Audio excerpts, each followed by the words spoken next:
የምታጉረመርሙ አትሁኑ። የምትማረሩ አትሁኑ። እግዚአብሔር ትቶኛል የምትሉ አትሁኑ። አታጉረምርሙ። በማጣትህም ውስጥ እግዚአብሔር አይተውህም። ምንም ባይኖረን እግዚአብሔር ካለን ይበቃል። ምንም እንኳን በለስ ባታፈራ፣ ከወይን አረግ ፍሬ ባይገኝ፣ የወይራ ሥራ ቢጎድል፣ እርሻዎች መብልን ባይሰጡ፣ ላሞች በረት ውስጥ ባይገኙ፣ በጎች ጋጥ ውስጥ ባይገኙ፣ እኔ ግን በማን ደስ ይለኛል አለ ነቢይ።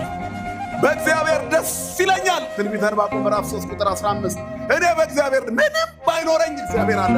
አይተውሽም። እግዚአብሔር ድፍን ብሎ ማይነጋ የሚመስሉ ብዙ ሌሊቶች ነግተው የለ።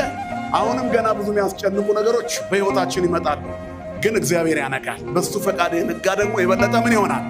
ይደምቃል። ግልጽ አድርገን ስንነግራችሁ መከራው ያልፋል፣ ማጣቱ ያልፋል፣ ጭንቀቱ ያልፋል። ግድ የላችሁም፣ ታገሱ። እግዚአብሔር እንባን ያብሳል። የሚጎበኝሽ ቀን አለ። ሰይጣን እርጉም ነው። እንዳታስቢ አይምሮሽን ውጥር ያደርገዋል። ከዚያ በኋላ ገመድ ያዘጋጅልሻል፣ መርዝ ያዘጋጅልሻል፣ ራስን ማጥፊያ ያዘጋጃል። ከዛ ስራውን ሰርቶ ትቶሽ ያልፋል፣ ወደ ሌሎቹ ይሻገራል። የሰይጣን መናኸሪያ አትሁኑ። ወኢትሃብዎ ፍኖተ ለሰይጣን፣ ለዲያብሎስ ዕድል ፈንታ አትስጡት። ወዘእንበለ ይርብ ፀሐይ አቁርሩ ማዕተክሙ፣ በቁጣችሁ ፀሐይ አይግባ። እግዚአብሔርን ሳትይዙት ወደ አንሶላችሁ አትሂዱ፣ ወደ መኝታችሁ። ሙት ራስን አጥፋ፣ ሂድ ራስን ግደል፣ ራስሽን ግደል፣ አትጠቅሚም ይልሻል ሰይጣን። ውሸቱን ነው። የራስሽ ፀጉር የተቆጠረ ነው። እግዚአብሔር ምድር ላይ ዓላማ አለው። የምንኖረው እግዚአብሔር ዕድሜ ጨምሮልን ብቻ አይምሰላችሁ፣ በእኛ ዓላማ ስላለው ነው። በዚህ ምድር ላይ መክሊት የሌለው ማንም የለም። ብቸኝነት ቢያጠቃሽ፣ ዘመዶችሽ ቢረሱሽ፣ ቤተሰቦችሽ ቢያገሉሽ፣ ጓደኞችሽ ቢንቁሽ፣ የማይንቅሽ ማን አለ ከአንቺ ጋራ? ሰማይ ድፍን ያለብን ምድር ተከፍታ እንድትውጠን የምንናፍቅበት የጭንቀት ሰዓት ሁላችንም ጋር ይመጣል። አማትበን እናሳልፈዋለን። ምክንያቱም ማን አለ ከኛ ጋራ? ስለዚህ ሂድ፣ ሙት፣ አድርግ፣ አጥፋ፣ አንድድ፣ ግደል፣ ሙት የሚልን አትስማው።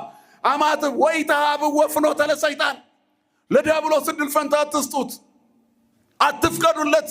ሰይጣንን አትስሙት። ወበልዎ ለእግዚአብሔር ወእንበየ በልዎ ለሰይጣን ቅረቡ ሀበ እግዚአብሔር ወይቀርበክሙ ነው። ሰይጣንን እምቢ በሉት፣ እግዚአብሔርን እሺ በሉት። ነፍስ ግደል የሚለውን እምቢ በለው። ዘረኛውን የሚልህን እምቢ በለው። ወንድምህን ጥላ የሚልህን እምቢ በለው።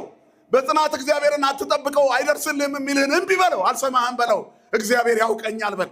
ደሃ ነህ፣ ምስኪን ነህ፣ ማንም አያስታውስም። አይ ሰዎች ናቸው የሚረሱ። ማን ይረሳ? ማን ነው ማይረሳ? እንደ ዓመት በዓል ፊኛ ውጥር ትሉና ድንገት የሆነ ነገር ስታገኙ ዝናውንም አትችሉትም። ቲክቶክ ላይ 1000 ሰው ሲከተልሽ በቃ ዓለምን በእጅሽ የጨበጥሽ ይመስልሻል። ከዛ ጋር ብዙ ነገር ትሰሪያለሽ። ከዛም በኋላ አንዱ መጥቶ ሲያስደነግጥሽ እንደ ልክ ስንጥር ነክቶ ጧ እንደሚለው ፊኛ